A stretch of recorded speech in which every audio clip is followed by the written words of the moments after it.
देखो ये सब तो हमें पता ही है कि अगर आप कुछ भी आज की डेट में गवर्नमेंट से एसोसिएट करने लगते हो तो वो आधी चीजें क्वेश्चनेबल हो जाती हैं, चाहे वो पेट्रोल से रिलेटेड मुद्दा हो, चाहे वो फिर किसी अंदानी अंबानी साहब को कोई अलॉट हो जाए चीजें, नेक्स्ट अलॉट हो रहा है गोल्ड की माइंस, ये माइंस वो माइंस, जो भी आप सुनते हो अपने आसपास, जो भी थोड़ी सी भी हिम्मत रखता है कि ठीक न्यूज दे दे, अदरवाइज तो सारे न्यूज चैनल्स भी बिक चुके हैं।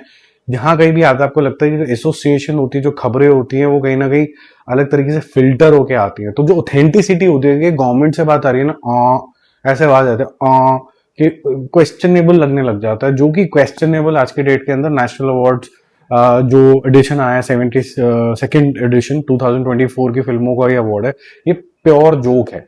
या तो आप राइट अलाइंड हो जाओ, राइट विंग अलाइंड हो जाओ, या फिर आप साउथ बायस दिखा दो क्योंकि आपको वहां पर इलेक्शन विन करना है, ये बड़ा क्लियर इंडिकेशन है। नहीं तो बेस्ट एक्टर का अवार्ड जहां ममूथी जैसे एक्टर को मिलता है ब्रह्म योगम के अंदर, उसी ब्रैकेट के अंदर चंदू चैंपियन के कार्तिक आर्यन को कैसे मिल सकता है? एक कॉपी कैट एक्टर जिसने सारा करियर अपना अक्षय कुमार की कॉपी करके बनाया है, उसको आप बेस्ट एक्टर, वो भी नेशनल अवार्ड दे रहे हो।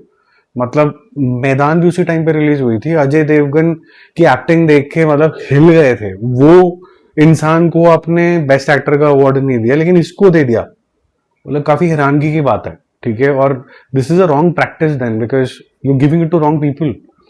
ठीक है, आर्टिकल 370 को बेस्ट मूवी का अवार्ड मिला है और यामी गौतम को बेस्ट एक्ट्रेस का मिला। उनको बेस्ट एक्ट्रेस का अवार्ड मिलना चाहिए, मैं बिल्कुल सहमत हूं।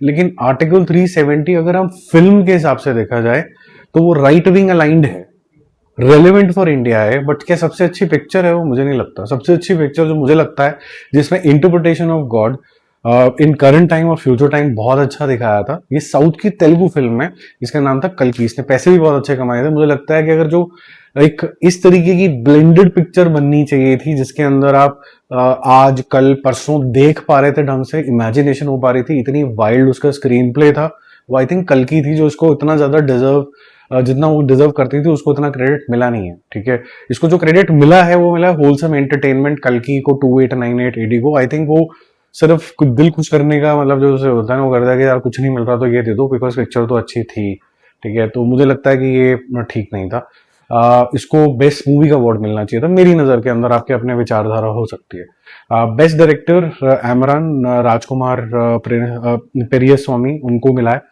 मुझे लगता है अगेन डायरेक्टर वो होता है जो अनबिलीवेबल को बिलीवेबल बना दे, ना कि अगेन ऐसी चीज बना दे जो पहले भी बनी हुई है। एमरान जैसी फिल्म, शेरशाह जैसी फिल्म और ऐसी बहुत सी फिल्में आपने देखी हैं जो बनी हुई हैं। आप उन सोल्जर्स की कहानी से बहुत ज्यादा दिल भी लगाते हो, आप उनके लिए फील भी करते हो, आप इंडिया के लिए फील करते हो, बहुत प्राउड भी फील करते हो। लेकिन अगेन मुझे लगता है यहाँ जो विजनरी डायरेक्टर था ना, जिसको नहीं मिला, वो था नाग अश्विन। नाग अश्विन ने जिस तरीके का डायरेक्शन यहाँ पर दिखाया था, और ये मैं जब मूवी ये रिलीज हुई थी तब इसका मैंने रिव्यू के अंदर भी इसको बहुत अच्छी रेटिंग दी थी, जस्ट बिकॉज कि ऐसा विजन होना ही अपने आप में बहुत बड़ा कलाकारी है यार। मतलब ऐसे नहीं तो अपने आप को रिस्ट्रेंट कर पाना, रिस्ट्रेंट करते हो आप, सोच नहीं पाते हो, आपका नरेशन इतना अच्छा नहीं होता कि आप उसके अंदर फाइनेंसर्स ढूंढ पाओ, प्रोड्यूसर्स ढूंढ पाओ। ये सारे हर्डल्स पार करके आप 1000 करोड़ की पिक्चर डिलीवर करते हो और आप बेस्ट डायरेक्टर भी नहीं कहलाते हो, तो मेरे ख्याल से सही नहीं है।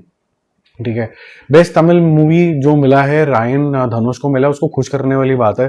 मेरे ख्याल से रायन एक बिलो ऑर्डिनरी फिल्म है। एक सिंगल पसली का आदमी किसी को भी जबरदस्ती जाके पहले जा रहा है, जो उसका मन आ रहा है वो कर रहा है, जो वो एंड में कर सकता है अपने भाइयों के साथ, अपने भाई को भी मार देता है, कुछ भी हो रहा था उस पिक्चर में। थर्ड क्लास फिल्म मेरे हिसाब से, और one of the black spots जिसे कह सकते हैं धनुष के करियर की वो फिल्म, कि जबरदस्ती में ऐसे सीधा स्ट्रेट फेस का खड़ा हो जाऊंगा तो बड़ी अच्छी एक्टिंग होगी। इससे बहुत फार अच्छी एक्टिंग वो बाकी फिल्मों में कर चुका है। मेरे ख्याल से ये तो नॉन डिजर्विंग पिक्चर थी। बेस्ट एक्शन डायरेक्टर अनिल अरासू को मिला है महाराजा के लिए। गलत मिला है। ये बेस्ट स्क्रीन प्ले मिलता तो मैं मानता कि स्क्रीन प्ले जेन्युइनली आगे पीछे जैसे स्टोरी जा रही होती है, आप कंफ्यूज हो जाते हो ये साला महाराजा में कौन सी टाइमलाइन चल रही है, और 2 बार आपको देखनी पड़ती है तब आपको ढंग से समझ में आता है अच्छा ये टाइमलाइन इससे कनेक्ट कर रही है। एक्शन किसका अच्छा था? 2004 की रिलीज हुई किल का। ठीक है, हिंदी फिल्म में तो वो ज्यादा मतलब, और करण जौहर ने बनाई है तो बिल्कुल इज्जत नहीं होगी। ठीक है, उसके प्रोडक्शन हाउस से हुई है। I think kill truly deserve that in a very confined bogie, जो ट्रेन के अंदर शॉट्स थे, वहां पर आप एक्शन को इतने जबरदस्त तरीके से एग्जीक्यूट करते हो कि आपको हॉलीवुड वालों से कॉल आ जाती है कि यार ये इसका रीमेक बनाएंगे, इसका कुछ करेंगे हम हॉलीवुड के अंदर, हमें भी बनानी है ऐसे। तो मतलब क्या कर रहे हैं, आई थिंक बस जो लोग अलाइंड हैं उसको सब कुछ ना कुछ देते जा रहे हैं। जैसे मैं बोला best screen play again Pushpa को दे दिया, पुष्पा में स्क्रीन प्ले था, पुष्पा तो भाई तो फिल्म के ऊपर ही दाग थी इतना बड़ा, ये महाराजा को मिलना चाहिए था कि बेस्ट स्क्रीन प्ले। तो मुझे ऐसा लगता है कि जो फिल्म के जो ज्यूरी है जो ये दे रही है उसको यही नहीं पता कि स्क्रीन प्ले और डायरेक्शन के अंदर और किस वजह से हम कौन सा अवार्ड दे रहे हैं, बस हाँ जी इसको ये मिल गया, हाँ जी उसको मिल गया, जैसे सरकारी ऑफिस में काम होता है बिल्कुल वैसे ही सरकारी काम ही किया। स्क्रीन प्ले महाराजा से अच्छा किसी का भी नहीं था, लेकिन उसको मिला ही नहीं अवार्ड। किसको मिल रहा है, सुकुमार साहब के पुष्पा पार्ट 2 को मिल रहा है। वो आदमी जो पता नहीं सुसु पॉटी करे बिना कंटेनर के अंदर जापानी सीख रहा है, ये स्क्रीन प्ले है और उसको नेशनल अवार्ड मिल रहा है। बेस्ट कॉस्ट्यूम डिजाइन ये मिल रहा है अगेन पुष्पा द रूल को, कि आप रंग बिरंगे गंदे कपड़े, अजीब से बाल रंगे हुए, ये सारी चीजों में कॉस्ट्यूम, अजीब सी ज्वेलरी, अजीब सा नाखून खुजाता हुआ, ये सारी चीजों में कॉस्ट्यूम डिजाइन है, ये डिजाइन है, ये ये हॉरेंडस है बेसिकली। उसको आप अवार्ड दे रहे हो वो भी नेशनल वाला।